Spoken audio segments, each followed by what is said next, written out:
The mistake happened in the 88th minute, and by the time the final whistle blew, Arsenal's title hopes were bleeding out on the Emirates pitch. By Sunday morning, half the squad had unfollowed Ramsdale on Instagram. By Monday's training session, the captain and the goalkeeper hadn't spoken a word. By Tuesday, Mikel Arteta had called an emergency meeting that solved nothing. But it started with 13 words shouted across the dressing room, words that no one, especially Aaron Ramsdale, was supposed to remember forever. You're supposed to save us, not cost us everything. Maybe they were right to bring in Raya. Don't forget to subscribe to Elite Ball Legends and like the video for your support. Thank you for subscribing. Martin Ødegaard had been Arsenal captain for 2 seasons, and in that time, he had transformed from a talented midfielder into the heartbeat of a club that hadn't won the league in 20 years. At 25, the Norwegian carried the weight of expectation with grace. Every pass measured, every decision calculated, every press conference answer perfectly balanced between ambition and respect. He was the face of Arsenal's renaissance, the player who made everyone around him better, the captain who led by example. And he was Aaron Ramsdale's closest friend in the squad. Aaron Ramsdale had been Arsenal's #1 goalkeeper for 3 seasons, and in that time, he had become more than a shot stopper. He had become a symbol. At 26, the English keeper represented everything the new Arsenal stood for. Young, hungry, passionate, English core. His distribution started attacks. His voice organized the defense. His saves in crucial moments had kept Arsenal in title races. He was the goalkeeper who celebrated goals like a fan, who connected with supporters, who embodied the emotion of the club. And Martin Ødegaard was the teammate who had welcomed him, mentored him, built a friendship that extended beyond football. The April evening had started with hope. Arsenal was level on points with Manchester City at the top of the Premier League, with 6 matches remaining. A home victory against City would give Arsenal a crucial advantage, not just 3 points, but psychological dominance, the statement that they could beat the champions when it mattered most. The Emirates had been sold out for weeks, every seat filled 90 minutes before kickoff, 50,000 fans creating a wall of red and white, the noise building like a physical force. The first half had been intense and tactical. City dominated possession, but Arsenal defended with discipline, absorbing pressure and countering with pace. Ødegaard sat deeper than usual, protecting the defense, winning the ball back, starting transitions with surgical passes.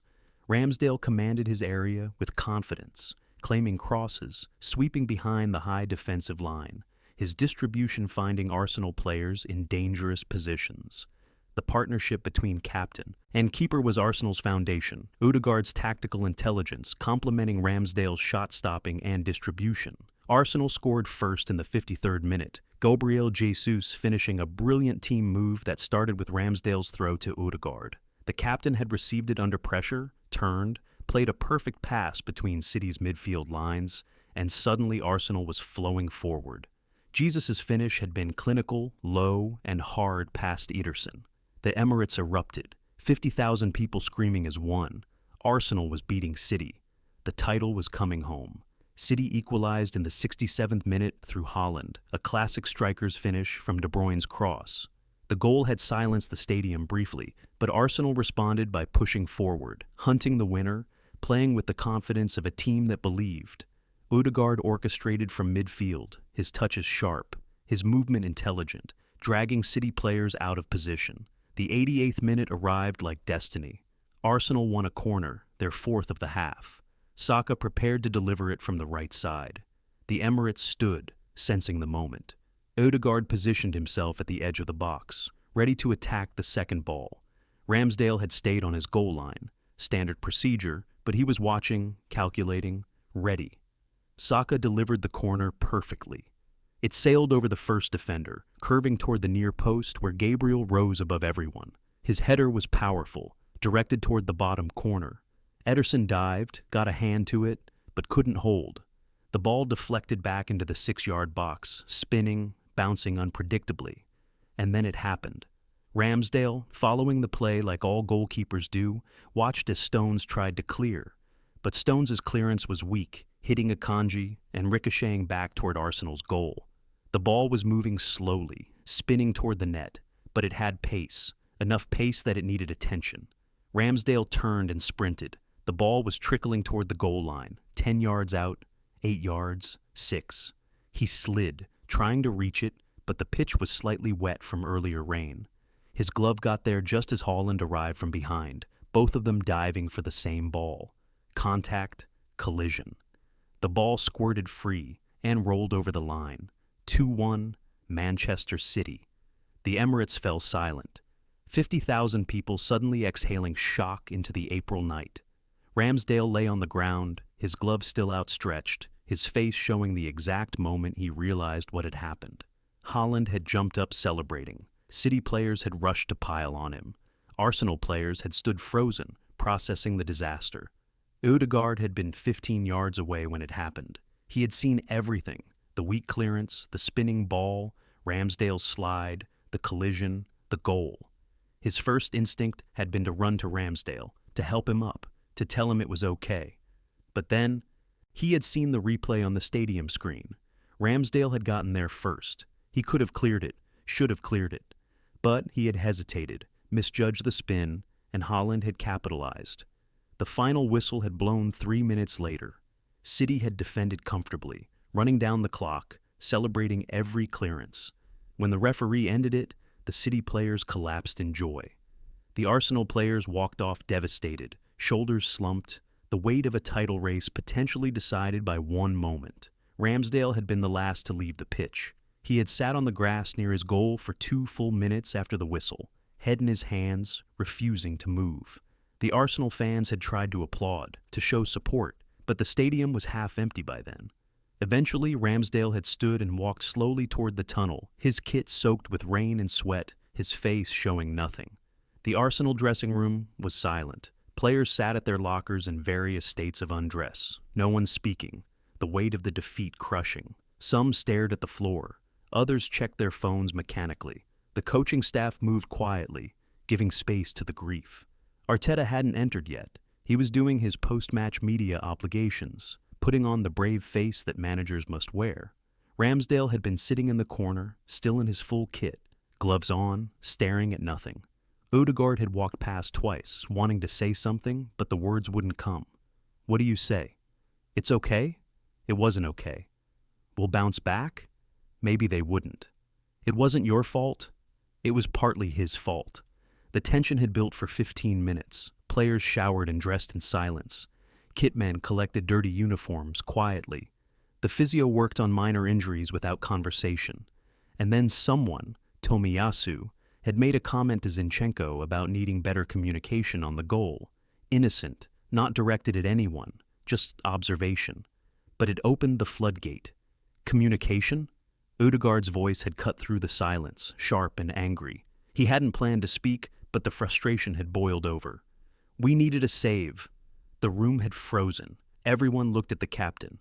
Martin, Ramsdale had started. That ball was yours. You got there first. You had it. It was spinning. Haaland was coming. You're supposed to save us, not cost us everything. Ødegaard's voice had been loud now, not shouting but forceful, the captain speaking with authority that felt more like judgment. Maybe they were right to bring in Raya. The words hung in the air like poison gas. Everyone in the dressing room knew what he was referencing. David Raya, the Spanish goalkeeper Arsenal had signed last summer. The competition that had been designed to push Ramsdale, the transfer that had created tension even when everyone pretended it hadn't.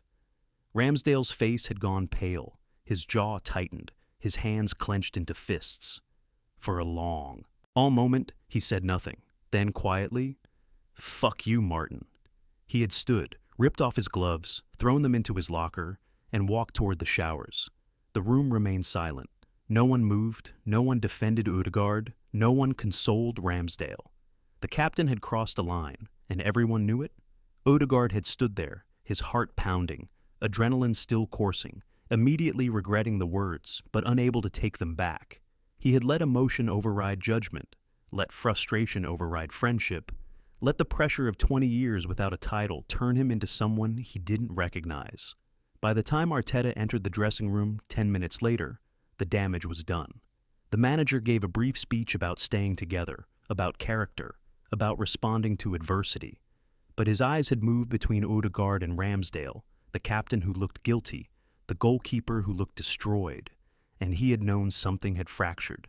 The media storm began within hours. By midnight, Twitter was exploding with analysis of Ramsdale's mistake, frame-by-frame breakdowns showing where he went wrong, pundits debating whether he was still good enough for a title-challenging team. By Sunday morning, the headlines were brutal. Ramsdale's horror show costs Arsenal title, hopes, time for Raya, Arsenal's goalkeeper, question returns, Ødegaard's leaders let him down when it mattered.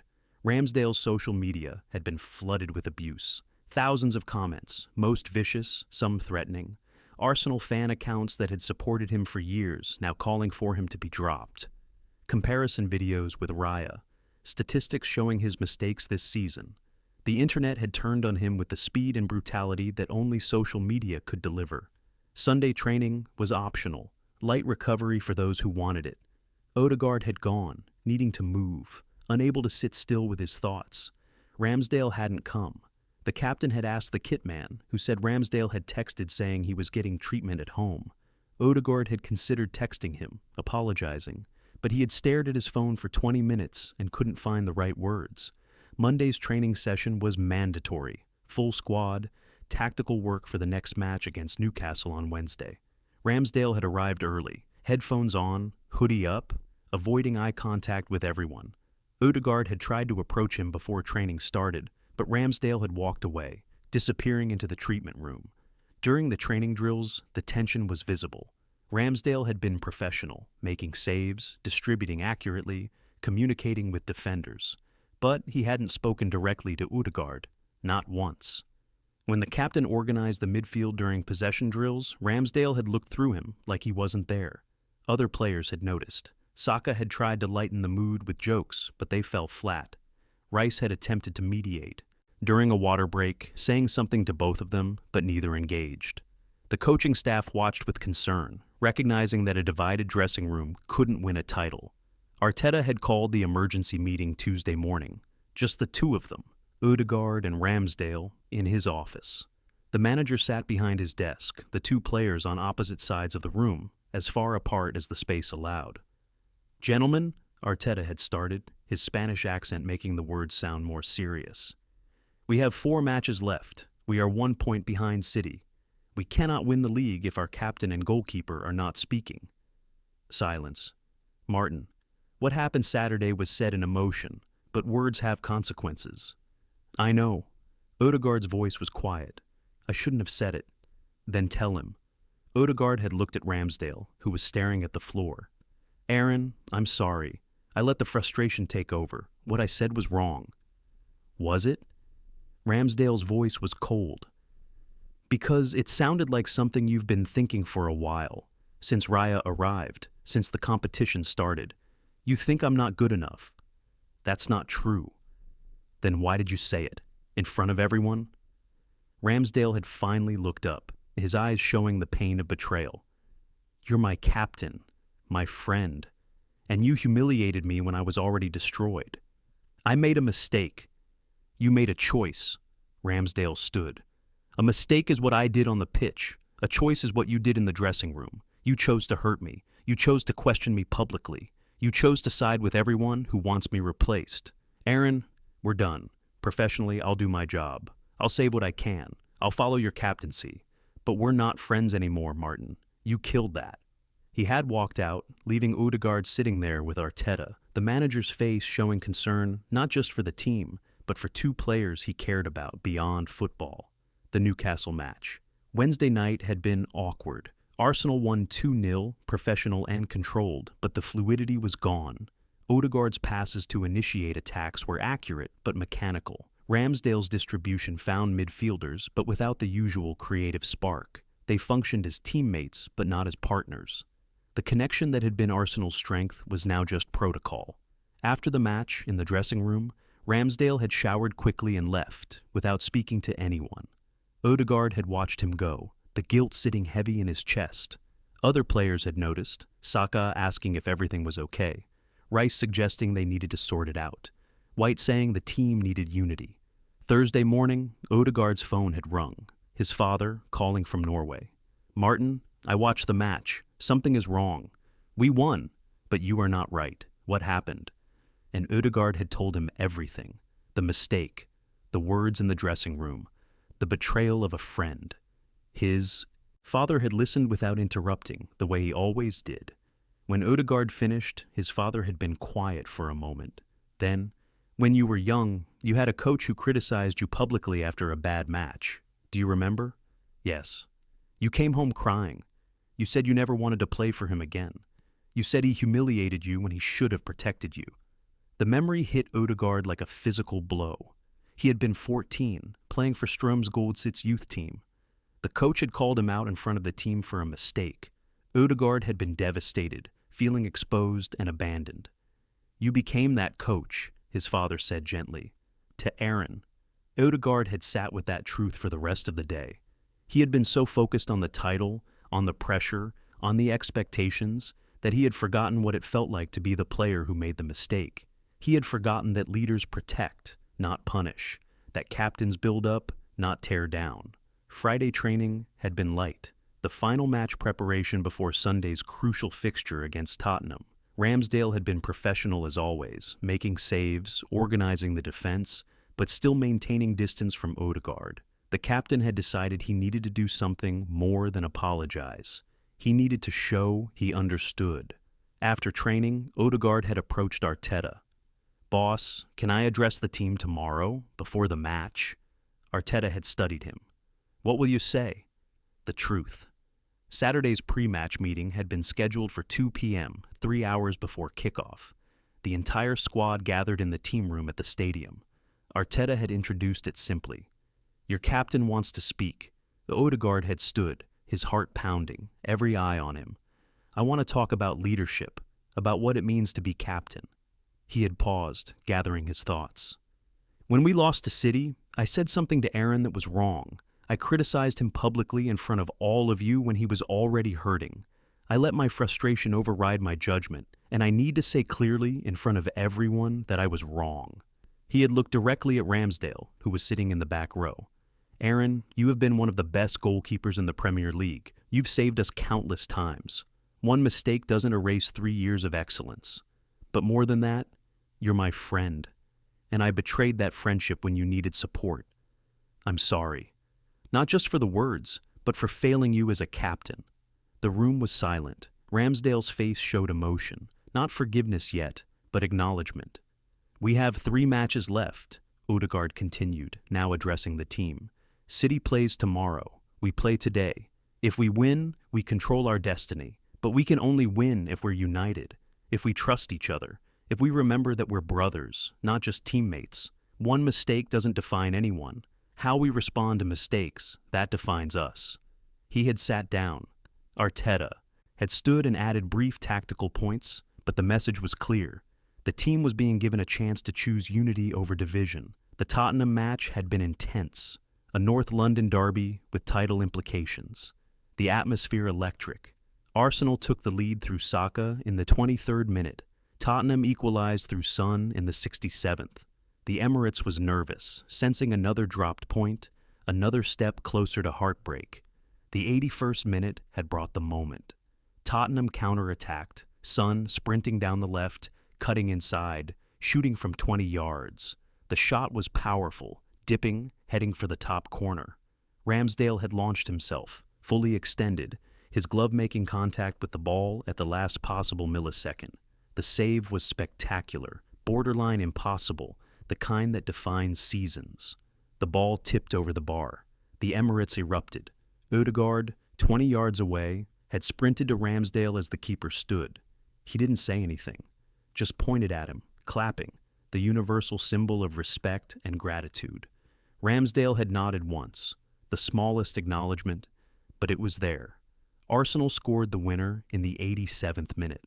Rice from outside the box, a rocket that gave the goalkeeper no chance. 2-1. The stadium exploded. Players piled on Rice. But Ødegaard had looked back at Ramsdale, who was pumping his fist, celebrating alone in his goal area. And the captain had run the full length of the pitch. They had embraced at the goal line, brief but genuine, Ødegaard saying something into Ramsdale's ear that no one else could hear. That's my keeper. That's my brother. The final whistle came 5 minutes later. Arsenal had won. City's match tomorrow suddenly felt less daunting. The title race was alive. In the dressing room afterward, the celebration was loud, but Ødegaard had pulled Ramsdale aside, away from the noise. "Can we talk?" "Later, privately." Ramsdale had hesitated, then nodded. They had met at a quiet restaurant in North London at 10 p.m., after media obligations, after celebrations, after the adrenaline faded. Just the two of them, a corner table, away from attention. "I've been thinking about what I said," Ødegaard had started, "and I realized it wasn't just about that moment. It was about all the pressure, about carrying the weight of 20 years, about being afraid that one mistake, yours, mine, anyone's, would be what cost us everything." "I know," Ramsdale had said quietly. "I felt the same pressure, but you're the captain. When you questioned me, it felt like everyone would." "I know, and that's why I'm not just apologizing for the words. I'm apologizing for forgetting what friendship means. You've had my back for 3 years, through every mistake I've made, every bad pass, every tactical error, and the first time you needed me to have yours, I failed." Ramsdale had been quiet, processing. "The Raya thing," Ødegaard continued. "I want you to know, I've never wanted anyone else in goal. You're our keeper. The competition makes you better, makes the team better, but you're the one I trust." "Then why did you say maybe they were right?" "Because I was hurting, because we were losing, because I needed someone to blame that wasn't myself." Ødegaard's voice was honest, raw. "But you didn't deserve that. You deserved a captain who protected you, defended you, built you back up. I'm sorry I wasn't that person." Ramsdale had nodded slowly. "I forgive you, but trust takes time to rebuild." "I know, and I'll earn it back, however long it takes." They had stayed for 2 hours, talking not just about football, but about pressure, expectations, fear of failure, the cost of chasing glory. By the time they left, something had shifted, not fully healed, but beginning to mend. Arsenal won their final 2 matches. City dropped points against West Ham. On the final day of the season, Arsenal needed to beat Everton at home to win the Premier League. The Emirates was a cauldron of noise and hope, and 20 years of waiting. Ødegaard scored in the 34th minute. Martinelli made it 2-0 in the 62nd. The title was coming home. But in the 78th minute, Everton pulled one back. The stadium tensed. The memory of collapsed leads, of blown opportunities, of heartbreak flooded back. Everton pushed for an equalizer. The 86th minute brought a dangerous free kick. 30 yards out, central position. Calvert-Lewin rose highest, his header powerful and accurate, heading for the bottom corner. Ramsdale had dived, horizontal, stretching every muscle, his glove making contact. The save was brilliant, instinctive, vital. He had held the ball, clutched it to his chest, not taking any chances. And Ødegaard had been the first to reach him. The captain had sprinted from midfield, sliding on his knees to embrace the goalkeeper, both of them holding each other, both understanding what that save meant, not just for the title, but for everything they had been through. The final whistle had blown 3 minutes later. Arsenal was Premier League champion for the first time in 20 years. The pitch had been flooded with players, staff, emotion. Ramsdale and Ødegaard had found each other in the chaos, embracing properly this time, the captain and the keeper. The friendship tested and survived. Later, on the podium, as Ødegaard lifted the trophy as captain, he had immediately turned and handed it to Ramsdale. "You earned this. We all did, together." The gesture had said everything words couldn't. That leadership wasn't about being perfect, but about acknowledging mistakes and choosing to grow from them. That friendship wasn't fragile if it was real, that a team was strongest not when everyone agreed, but when they worked through disagreement with honesty and respect. The photographs from that day would show 2 players holding a trophy. But those who knew the story understood what the image really captured. 2 men who had faced the pressure that breaks most relationships, who had said things that damage most friendships, who had chosen to fight for what mattered not, despite the pain, but because of it. And in the end, that choice made all the difference.